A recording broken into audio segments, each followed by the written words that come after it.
Hi అండి, welcome to Vihaan talks our YouTube channel. ఈరోజు ఒక ఆసక్తికరమైన విషయాన్ని మీ ముందుకు తీసుకొచ్చాను. ఆ ఆసక్తికరమైన విషయం మనలో చాలామంది చిన్నవాళ్ళ దగ్గర నుంచి పెద్దవాళ్ళ దాకా ఖచ్చితంగా ఈ టాపిక్ వచ్చినప్పుడల్లా అంతటితో ఆగిపోయి ఒక్కసారిగా ఆలోచిస్తాం. ఇలా జరిగితే ఎంత బాగుండు, ఇది ఎక్కడైనా ఉంటుందా, నిజంగానే ఉన్నారా, అసలు వాళ్ళు ఎవరు అనే టాపిక్ గురించి చిన్నప్పటి నుంచి మన కథలుగా పుట్టలుగా చెప్పుకున్నాం. వాళ్ళే గ్రహాంతరవాసులు, ఏలియన్స్.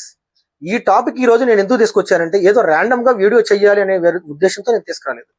ఈ టాపిక్ గురించి రీసెంట్ గా జరిగిన ఒక అప్డేట్ రావడం జరిగింది. ఆ అప్డేట్ ఏంటంటే ఇతర నక్షత్ర మండలాల నుంచి మన సౌర మండలంలోకి దూసుకొచ్చిన 3 అట్లాస్ అనే ఖగోళ వస్తువు శాస్త్ర రంగంలో కొత్త చర్చకును రేకెత్తించింది. కొందరు శాస్త్రవేత్తలు దీన్ని గ్రహాంతరవాసులు అని అన్నారు. అది గ్రహాంతరవాసులకు సంబంధించిన వ్యామనౌక అన్నారు, అంటే మిషన్. కొంతమంది అమెరికాకి సంబంధించిన నాసా సైంటిస్టులు మాత్రం ఇది ఏలియన్ సంబంధించిన మిషన్ కాదు, ఇది కేవలం తోకచుక్కని కొట్టిపారేశారు. కానీ కొంతమంది వాదన ఏలియన్స్ ఉన్నారని, కొంతమంది వాదన ఏలియన్స్ లేరని. ఈ టాపిక్ మీద చిన్నప్పటి నుంచి ఇప్పటిదాకా కథలుగా ఎన్నో విషయాలు జరుగుతూనే ఉన్నాయి, చర్చకు వస్తూనే ఉన్నాయి. అది సైంటిస్టుల దగ్గర నుంచి పిల్లలైనా సరే పెద్దలైనా సరే ప్రతి ఒక్కరి దగ్గర కూడా ఈ టాపిక్ గురించి ఆసక్తికరంగా ఇంట్రెస్టింగ్ వింటాం. దాని గురించి తెలుసుకోవాలంటే మనం ఏరియా 51 గురించి తెలుసుకోవాలి. అసలు ఏరియా 51 అమెరికాలో ఉన్న నోయిడాలో, అక్కడ ఏరియా 51 ఏం జరుగుతుంది, ఆ ఏరియా 51లోకి ఇంతవరకు అమెరికా గవర్నమెంట్ ఏ దేశ ప్రజలను కూడా, అంటే ఇతర కంట్రీ వాళ్ళ పీపుల్స్ కూడా ఎలవ్ చేయలేదు. అక్కడ ఉన్న నాయకులైనా సరే ఎవరైనా సరే ఇంతవరకు ఎలవ్ చేయలేదు. దేనికి ఎలవ్ చేయలేదు? అసలు అమెరికా ఎంత అభివృద్ధి ఎందుకు చెందుతుంది? డెవలప్డ్ కంట్రీ అమెరికా అయింది, చైనా అయింది, కొన్ని దేశాలు డెవలప్డ్ కంట్రీ అయిపోయినాయి, మన ఇండియా డెవలపింగ్ కంట్రీ గానీ మిగిలింది. దేనికి? దీంట్లో ఏమైనా ఏలియన్స్ ఏమైనా భాగమయ్యారు ఆ కంట్రీస్ కి అనేది కూడా పుష్కలంగా ఈ వీడియోలో మీకు వివరిస్తాను. దయచేసి నాది కొత్త ఛానల్, మీరు సబ్స్క్రైబ్ చేసి నన్ను ఎంకరేజ్ చేస్తే కన్ఫామ్ గా మీకు ఇంట్రెస్టింగ్ అయిన టాపిక్స్ ఏమైనా కామెంట్ చేసినా ఖచ్చితంగా చేస్తాను. దయచేసి సబ్స్క్రైబ్ చేయండి ప్లీజ్. ఓకే, ఇప్పుడు టాపిక్ లోకి వెళ్ళిపోదాం. ఇప్పుడు గ్రహాంతరవాసులు అంటే ఏలియన్స్ గురించి చర్చించుకునే ముందు మనం మొదటిగా తెలుసుకోవాల్సిన విషయం విశ్వం గురించి తెలుసుకోవాలి. ఆ విశ్వం గురించి తెలుసుకోవాలి కాబట్టి ఇప్పుడు మీకు ఒక చిన్న క్లుప్తంగా ఒక విశ్వం ఎలా ఉంటుందో వివరిస్తాను. మన విశ్వం ఎంత పెద్దదంటే చిన్నప్పుడు మనం చెప్పుకున్న కథల్లోని అంతులేని లోకాల కన్నా చాలా గొప్పది. ఊరి చివర నించొని ఆకాశంలోకి చూస్తే చిన్న చిన్న నక్షత్రాలు కనిపిస్తాయి. ఆ నక్షత్రాలు మన శాస్త్రవేత్తలు వేరే కోణంలో అధ్యయనం చేశారు, అదే టెలిస్కోప్. ఆ టెలిస్కోప్లో నక్షత్రాలని గమనించి ఆ నక్షత్రాలకి మూల సూర్యుడి నుంచి సూర్యుడు ఒక నక్షత్రం కాబట్టి ఆ నక్షత్రానికి దగ్గరలో గ్రహాలు ఉంటాయి. అంటే టెలిస్కోప్ నుంచి నక్షత్రాల్లో సూర్యుని కనుగొన్నారు, దాని తర్వాత గ్రహాలను కనుగొన్నారు. ఎవరు? మన సైంటిస్టులు. మనం మాత్రం చుక్కలు చూసేవాళ్ళం, అది చుక్కలని చెప్పి మనం కొంచెం ఫన్నీగా మాట్లాడుకుంటాం. కానీ సైంటిస్టులు వేరే కోణంలో ఆలోచించారు. ఇప్పుడు ఆ చుక్కల్లో చాలా వరకు మన సూర్యుడు లాంటివే, వాటి చుట్టూ మన భూమి లాంటి గ్రహాలు అనేకం తిరుగుతున్నాయని, అంటే జీవం పుట్టడానికి కావాల్సిన పరిస్థితులు గల గ్రహాలు చాలానే ఉన్నాయని అర్థం చేసుకోవచ్చు. ఇటీవల ప్రయోగించిన జేమ్స్ వెబ్ టెలిస్కోప్, ఈ జేమ్స్ వెబ్ టెలిస్కోప్ గురించి మనందరికీ తెలిసే ఉంటుంది. విశ్వంలో అంతరిక్షంలో ఏం జరుగుతుందో తెలుసుకోవడానికి పంపించిన ఒక జేమ్స్ వెబ్ టెలిస్కోప్ అది. ఇది వేల కొద్ది గ్రహాలను, ఎక్సో ప్లానెట్స్ అంటే మన సౌర మండలానికి అవతల ఉన్న ఎక్సో ప్లానెట్స్ అంటే ఇతర గ్రహాలని, ఇతర ప్లానెట్స్ ని చూపించడానికి వెళ్ళిన ఒక టెలిస్కోప్ అది, ఒక పరికరం. వాటిలో కొన్ని మన భూమిని పోలిన జీవం ఉండగలిగే పరిస్థితులు ఉన్నాయి. అవి వేడినైనా సరే, చలినైనా సరే, నీరైనా సరే, ఇవన్నీ కూడా తట్టుకొని అక్కడ ఉండే పరిస్థితులు ఉండే వాటిని ఏమంటారంటే భూమి లాంటి గ్రహాన్ని గ్రహం అంటారు, ఒక గ్రహం అంటారు. ఇప్పుడు జీవం బతికే అవకాశాలు ఈ సృష్టిలో ఎన్నో కొన్ని గ్రహాల్లో ఉన్నాయని సైంటిస్టులు ఎప్పటికీ నమ్ముతున్నారు. మనలాంటి ప్రాణాలు ఆ మాటకు వస్తే మనకన్నా తెలివైన వాళ్ళు ఉన్నారేమోనని ప్రశ్న. మన మనసును నిరంతరం తొలవడానికి ఇలాంటివి మరింత ఆజ్యం పోస్తున్నాయి. ఇప్పుడు ఇవన్నీ చూస్తున్నప్పుడు గ్రహాంతరవాసుల గురించి కొన్ని అనుమానాలు మనకు వస్తాయి కథలుగా. ఆ అనుమానాలు కథలేంటియో ఇప్పుడు మీకు చెప్తాను. గ్రహాంతరవాసుల గురించి చరిత్రలో పేర్కొన్న కొన్ని ఆసక్తికరమైన కథలు, కొన్ని అనుమానాలను, వాటికి సంబంధించిన సిద్ధాంతాలను మనం ఆలోచిస్తే చాలా చిత్రంగా అనిపిస్తాయి. ఆ చిత్రం ఏంటంటే ఇప్పుడు గ్రహాంతరవాసుల్ని కొంతమంది ప్రజలు, కొన్ని దేశాల ప్రజలు వాళ్ళు ఏలియన్స్ అంటారు, కొంతమంది కాదు వాళ్ళు దేవతలు మా పూర్వీకులు అంటారు, కొంతమంది కాదు ఆకాశ యాత్రికులు అంటారు. ఇలా ఎవరికి తోచిన సిద్ధాంతాలు వాళ్ళు చెప్తూనే ఉంటారు. వీళ్ళు దేవతల, ఆకాశ యాత్రికులా, లేకపోతే ఎవరు అనే దాని గురించి మనం మాట్లాడుకుంటే, ఇప్పుడు సపోజ్గా ఈ గ్రహాంతరవాసులు ఈజిప్టులోని పిరమిడ్లో, మెక్సికోలోని మయన్ నాగరికతకు చెందిన చిత్రాలలో ఆకాశం నుండి దిగి వచ్చి వంతే వింత వస్తువులు, చిత్ర విచిత్ర ఆకారంలో ఉన్న మనుషులు మొదలైనన్ని ఒకప్పుడు భూమిని సందర్శించిన గ్రహాంతరవాసులేనని, ఆనవాళ్ళేనని అక్కడ ఉన్న ఈజిప్టులో ఉన్న ప్రజలు వీళ్ళు దేవుళ్ళని వ్యోమగామి సిద్ధాంతం పేర్కొంటుంది. వారి ఇక్కడ ప్రజలకు సంస్కృతి, జ్ఞానాన్ని, నిర్మాణ పద్ధతులను నేర్పారని చెబుతుంది. ఇప్పుడు రెండో కోణంలో ఆలోచిద్దాం. ఆయుధాల రహస్యం అదేనా అంటే, ఆయుధాలు అంటే మీరు ఏంటో కత్తి ఇలాంటివి కావు. Machines, developed machines. ఈ మిషన్స్ ఏంటి, అమెరికా చేతికి ఎలా చిక్కినాయి, మిగిలిన కంట్రీలు అభివృద్ధి చెందుతుంది అంటే ఈ మిషన్స్ వాళ్ళకి ఈ వృత్తి విద్య నైపుణ్యం ఎలా వచ్చింది, టెక్నాలజీలో ఏ టెక్నాలజీలో కానీ మిగతా టెక్నాలజీలో కానీ ఎలా అభివృద్ధి చెందుతున్నారు వాళ్ళు అనే దాని గురించి ఒక చర్చ మనం చేసుకోవచ్చు. దాంట్లో ఒక కోవకు చెందిందే ఈ ఏలియన్స్కి సంబంధించిన ఒక ఆసక్తికరమైన విషయం. దాని గురించి మీతో చెప్తాను. ప్రపంచంలో కొన్ని దేశాలు మిగతా దేశాల కన్నా చాలా వేగంగా, విపరీతంగా ఆయుధ సాంకేతికతలో ముందుకెళ్తుంటాయి. ఒక్కసారిగా కొత్త రకం విమానాలు, కొత్త రకం క్షిపణులు వచ్చేస్తాయి. బహుశా ఆ దేశాల ప్రభుత్వాలు రహస్యంగా గ్రహాంతరవాసుల అంతరిక్ష నౌకలను లేదా వారి పరికరాలను భూమికి తెచ్చి వాటిని జాగ్రత్తగా పరిశీలించి ఆ జ్ఞానాన్ని ఉపయోగించుకొని తమ ఆయుధాలను తయారు చేసుకుంటున్నామేమోనని ఒక ఇంజిన్ సిద్ధాంతంగా చెప్తారు. అంటే కొన్ని దేశాలు పేర్కొన్నాయి. అమెరికాను కూడా కొంతమంది కామెంట్ చేసే వాళ్ళు ఉన్నారు. మీ యొక్క టెక్నాలజీ అభివృద్ధి చెందడానికి ఏలియన్సే ముఖ్య కారణం, ఆ ఏరియా 51లో ఏదో జరుగుతుందని చెప్పేసి చాలా కంట్రీస్ కానీ కొంతమంది సైంటిస్టులు కానీ పేర్కొనడం జరిగింది. ఇప్పుడు మీ అందరికీ అరే అమెరికా డెవలప్డ్ కంట్రీ అయింది, మన ఇండియా కాలేదు, ఆ ఏరియా 51 అంటే అసలు ఏంటిది? అందరూ ఏరియా 51 గురించి మాట్లాడుతున్నారు. ఏరియా 51 అంటే ఏంటి అంటున్నారు. ఆ ఏరియా 51 ఏంటంటే అదొక అత్యంత రహస్య ప్రదేశం. అది అమెరికాలో ఉంది. అమెరికా దేశంలో నోవేడా అని ఎడారి ప్రాంతంలో ఏరియా 51 అని ఒక సైనిక స్థావరం ఉంది. అది అత్యంత రహస్యమైంది. అక్కడికి ఎవరిని సులభంగా అలౌ చేయరు. అక్కడ అసలు ఏం జరుగుతుంది ఈ ప్రపంచానికి, బయట ప్రపంచానికి తెలియదు. వాడుకలో ఉన్న కథనం ప్రకారం 1947లో న్యూ మెక్సికోలోని రోవన్లో గ్రహాంతరవాసులు ఎగిరే పల్లెం కూలిపోయిందని, అందులో నుంచి అంతరిక్ష నౌక శకాలను, గ్రహాంతరవాసుల మృతదేహాలను ఉంచారని, మరికొందరు బందీలుగా చేశారని, ఏరియా 51లో రహస్యంగా ఉంచి అధ్యయనం చేస్తున్నారని రకరకాలుగా ప్రచారాలు జరిగినాయి. బాబ్ లజార్ అనే శాస్త్రవేత్త అక్కడి పరిశోధనల గ్రహాంతరవాసుల టెక్నాలజీపై తాను పనిచేసినట్టు చెప్పి ఆ కథనాలకు మరింత ఊపినిచ్చారు. అంటే ఈ బాబ్ లజార్ అనే శాస్త్రవేత్త ఏరియా 51లో పనిచేసి అక్కడ గ్రహాంతరవాసులు ఉన్నారని, అక్కడి నుంచి పనిచేసి బయటకు వచ్చిన తర్వాత, రిటైర్మెంట్ అయిన తర్వాత ఒక మీడియా కథనానికి అతను ఇచ్చిన స్టేట్మెంట్ ఇది.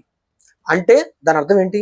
ఏరియా 51లో ఏదో జరుగుతుంది, అమెరికా ఏదో దాస్తుంది, అమెరికా కంట్రీ మిగిలిన దేశాల కన్నా ముందుండాలని పోటీ పడుతూ టెక్నాలజీలో ఏదో దాస్తుంది అనే ఆసక్తికరమైన విషయం అప్పటి నుంచి అందరికీ కూడా ఒక డౌట్ రావడం జరిగింది, ఆ బాబ్ లజర్ అనే శాస్త్రవేత్త చెప్పడం వల్ల. ఇట్లాంటి ఎన్నెన్నో ఇప్పుడు మనం కొన్ని టెలిస్కోపులు ఉపయోగించాం. నాసా కావచ్చు, మన ఇస్రో కావచ్చు, ప్రపంచ దేశాల్లో ఉన్న ఏవైతే శాస్త్ర సాంకేతిక పరంగా ముందుకెళ్తున్నాయో కొన్ని ప్రయోగాలు చేశారు.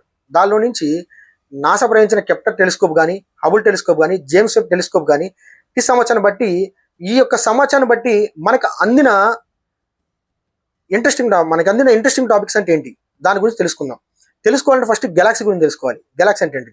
మనం చూడగలిగే విశ్వంలో దాదాపు 10,000 కోట్ల నుండి 2 లక్షల కోట్ల వరకు గెలాక్సీ ఉంటుందని అంచనా. 2 నక్షత్రాలు. మన పాలపొంత గెలాక్సీలో 10,000 కోట్ల నుండి 40,000 కోట్ల వరకు నక్షత్రాలు ఉండొచ్చు. విశ్వం మొత్తం కలిపితే ఒక సెప్టిలియన్ అంటే 1 నుంచి 24 సున్నాలు పెట్టుకుంటే, అంటే 100 కదా, ఆ 1 పక్కన 24 సున్నాలు పెట్టుకుంటే అంత. అంటే మనం లెక్కించలేం. అన్ని నక్షత్రాలు ఉన్నాయి. ఇది అంచనా.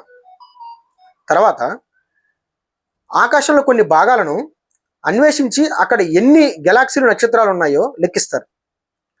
ఇదే లెక్కను మిగిలిన భాగాలకు విస్తరణ చేసి ఎన్ని ఉండొచ్చో గణిస్తారు. తర్వాత మూడో భాగంలో సరికి గ్రహాలు. ఈ గ్రహాలు మన గెలాక్సీలానే ప్రతి నక్షత్రానికి ఒక గ్రహం ఉంటుంది. అంటే లక్షల కోట్ల గ్రహాలు మన గెలాక్సీలోనే ఉండొచ్చు. విశ్వం మొత్తం కలిపితే క్వింటిలియన్లు, అంటే 1 నుంచి 18 స్థానాలు. ఇందాక సెంటిలియన్ 1 నుంచి 24 స్థానాలు, ఇప్పుడు ఇది క్వింటిలియన్లు. 1 నుంచి 18 సున్నాలు, 18 సున్నాలు, 1 తర్వాత సున్నాలన్నీ 18.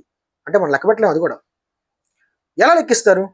గ్రహం దాని నక్షత్రం ముందు నుంచి వెళ్ళినప్పుడు నక్షత్రం కాంతి కొద్దిగా తగ్గడాన్ని బట్టి అక్కడ గ్రహం ఉన్నట్టు అర్థం. అలాగని ఈ గణాంకాలు స్థిరమైనవి కావు. ఎందుకంటే విశ్వ ఆవిర్భావాన్ని వివరించే ముందు విస్ఫోటన సిద్ధాంతం ప్రకారం ఇంకా విశ్వం వ్యాప్తి చెందుతూనే ఉంది. ఈ క్రమంలో కొత్త గెలాక్సీల ఆవిర్భావం జరుగుతూనే ఉంటుందన్నమాట. విశ్వ విజ్ఞానం చెప్తుంది ఏంటి? ఈ మహావిశ్వంలో మనలాంటి బుద్ధిజీవులు అంటే గ్రహాంతరవాసులు ఉన్నారా? ఆ రహస్యాన్ని ఛేదించడానికి విజ్ఞాన శాస్త్ర సహాయాన్ని తీసుకొని ప్రయత్నించి చూద్దాం. ఇక్కడ మనం ఒక సమీకరణం చూడాలి. అదే డ్రేక్ సమీకరణం. మన పాలబంద గెలాక్సీలోనే మనలాంటి గ్రహాలు కానీ మనలాంటి మానవ జీవులు కానీ ఎంతోమంది ఉండొచ్చు. అది మనకి ఇంకా మనకి కన్ఫర్మ్ అయితే కాలేదు, బట్ ఉండొచ్చు అనే ఒక అంచనా. దీంట్లో డాక్టర్ ఫ్రాంక్ డ్రేక్ అనే శాస్త్రవేత్త ఒక జీవన లెక్క కనిపెట్టారు. ఇందులో నక్షత్రాలు నేరుగా పుడుతున్నాయా, వాటి చుట్టూ జీవనానికి అనుకూలమైన గ్రహాలు ఎన్ని దొరుకుతున్నాయి, వీటి గురించి ఎలా ఎనలైజ్ చేస్తున్నారు ఇన్ని అని ఆ సైంటిస్టు ఆ గ్రహాలపై జీవం పుట్టే అవకాశం ఎంత, ఆ జీవం తెలివైన నాగరికతకు మారే అవకాశం ఎంత, ఇలాంటివన్నిటిని లెక్కలోకి తీసుకుంటారు. ఆయన సమీకరణం అంచనా ప్రకారం గోల్డిలెక్స్ ప్రాంతం, నీరు ద్రవ రూపంలో ఉండి నియమిత శీతోష్ణ స్థితిలో జీవం కలిగించే పరిస్థితుల్లో కూడిన భూమి లాంటి గ్రహాలు ఉండే ప్రదేశం. దీని పరిగణన తీసుకొని చూస్తే కేవలం మన గెలాక్సీలోనే వేలల్లో లక్షల్లో తెలివైన నాగరికతలు ఉండే అవకాశం ఉందన్నమాట. నిజంగా ఆశ్చర్యకరమైన విషయం కదా. ఇంకోటి, ఈ డ్రేక్ సమీకరణం తర్వాత పెర్మి వైవిధ్యం గురించి కూడా చూద్దాం. మన నక్షత్ర మండలాల్లోనే లక్షలాది తెలివైన నాగరికతలు, అంటే అక్కడ నుంచి ఎవరు మన దగ్గరికి రాలేదండి అనే ప్రశ్న ఉదయించడం సహజమే. దీని సమాధానమే పెర్మి వైవిధ్యం. ఇదో పెద్ద చిక్కుమడి. సాపేక్ష సిద్ధాంతం చెప్పే సమాధానం ఇది. మనకు వాళ్ళకు మధ్య దూరానికి ఊహించడం కష్టం. అంతేకాదు వారిని చేరుకోవడానికి కాంతి వేగానికి మించిన వేగంతో సంవత్సరాల తరబడి ప్రయాణించాలి. ఇది అసాధ్యం. వాళ్ళు మన దగ్గరకు రావాలన్నా మనం వాళ్ళ దగ్గరకు వెళ్ళాలన్నా కాంతి వేగంతో ప్రయాణించే వేగం వరకే కావాలి. అది చాలా చాలా కష్టమైన పని. అది అసాధ్యం. అయితే బహుశా వాళ్ళు మనలా కాకుండా మనకు తెలియని కొత్త మార్గాల్లో మనతో సంప్రదించే అవకాశం ఉందని కొందరు శాస్త్రవేత్తలు భావిస్తున్నారు. మనల్ని ఇంకా జాగ్రత్తగా గమనిస్తూనే ఉన్నారు ఏలియన్స్.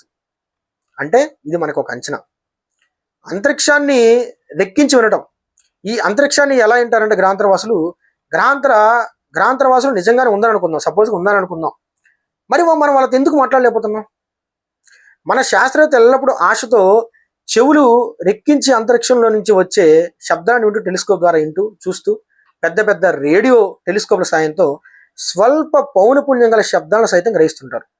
ఏదైనా వింతగా లేదా ఒక పద్ధతిలో మళ్ళీ మళ్ళీ ఒకేలా వినిపించే శబ్దాలు వస్తే అది గ్రహాంతరవాసుల నుంచి వచ్చే ఒక ముఖ్యమైన సూచికగా సందేశంగా పరిగణించారు.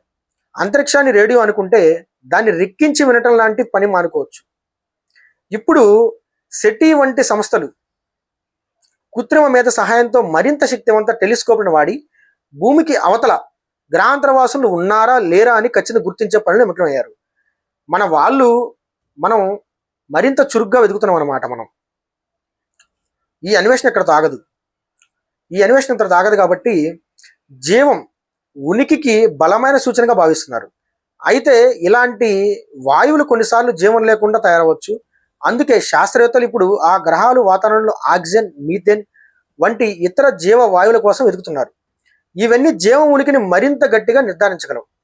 మనం అంతరిక్షంలోకి వెళ్ళి ఆ గ్రహాలను చేరాలంటే మనకు రాకెట్లు, అంతరిక్ష నౌకలు కావాలి కదా. వాటిని ఎలా తయారు చేయాలి, ఎలా ముందుకు నడిపించాలి, జీవం ఎలా కనిపెట్టాలి, ఇవన్నీ భౌతిక శాస్త్ర సూత్రాల ప్రకారం జరుగుతూనే ఉంటాయి. భవిష్యత్తులో వాళ్ళని నిజంగా చేరడానికి కాంతి వేగంగా దగ్గరగా ప్రయాణించే కొత్త ప్రపోర్షన్ సిస్టమ్స్ లేదా చాలా పరిశోధనలు దీని మీద జరుగుతున్నాయి. అంటే మనం చాలా ప్రయాణించే మార్గాన్ని కనిపెట్టే ప్రయత్నం ఉన్నామన్నమాట. అంటే ఇప్పుడు గ్రహాంతరవాసులు అంటే ఏంటి, వాళ్ళని ఎలా కనిపెట్టాలి మనం? వాళ్ళని కనిపెట్టడానికి మనకి ఏమైనా ఆశలు ఉన్నాయా? గ్రహాంతరవాసులు ఉన్నారని భౌతిక శాస్త్రం బలంగా చెప్పలేదు. కానీ విశ్వం ఎంత విశాలమైందో, మనకు ఎదురయ్యే సవాళ్ళంటే తేలికైన జీవుల గురించి ఎందుకు ఆలోచించాలో, పరిశోధనను ఎలా ముందుకు తీసుకెళ్లాలో అనే వాటిని స్పష్టంగా చూపిస్తుంది. ఇప్పుడున్న అధునాతన టెక్నాలజీ, కొత్త కొత్త ఆవిష్కరణలతో మన గ్రహాంతరవాసుల అన్వేషణ మరింత వేగం పుంజుకుంది. ఇది జ్ఞానాన్ని పెంచుతూ మన అన్వేషణను మరింత ఉత్సాహంగా ఆసక్తికరంగా మార్చే ఒక అద్భుతమైన ప్రయాణంగా ఈ ప్రయాణం ఎప్పటికీ ఆగదు. మన విశ్వం ఎప్పటికీ అంతు చిక్కదు. ఎవరికి కూడా ఈ విశ్వం గురించి తెలుసుకోవాలన్న ఆసక్తి మాటి మాటికి పుడుతూనే ఉంటుంది. ఆ రీసెంట్గా జరిగిన అట్లాస్ అనే ఒక ఖగోళ వస్తువు గురించి టాపిక్ వచ్చింది కాబట్టి నేను దీని మీద వీడియో చేశాను. ఏదో ర్యాండమ్గా చేయలేదు, మళ్ళీ మీరు గమనించగలరు. దీని గురించి ఇలాంటి ఇంట్రెస్టింగ్ టాపిక్స్ గురించి మీకు కావాలంటే ఖచ్చితంగా కామెంట్ చేయండి. దయచేసి నా ఛానల్ని ఎంకరేజ్ చేయండి, సబ్స్క్రైబ్ చేయండి. మీరు సబ్స్క్రైబ్ చేస్తేనే నాకు కూడా కొంచెం మోటివేట్ అయ్యి ఎంకరేజ్ చేసినట్టుండి ఏ వీడియో అయినా సరే మీ ముందు తీసుకొచ్చి చేయగలుగుతాను. మీకు నా నుంచి ఏమైనా మార్చుకోవాలి అని మీరు ఒకవేళ సజెషన్ ఇవ్వాలనుకుంటే ఖచ్చితంగా కామెంట్ చేయండి. దాన్ని కూడా నేను మార్చుకోవడానికి ట్రై చేస్తాను. కొత్త ఛానల్ కాబట్టి దయచేసి ఎంకరేజ్ చేసి సబ్స్క్రైబ్ చేయండి. జై హింద్.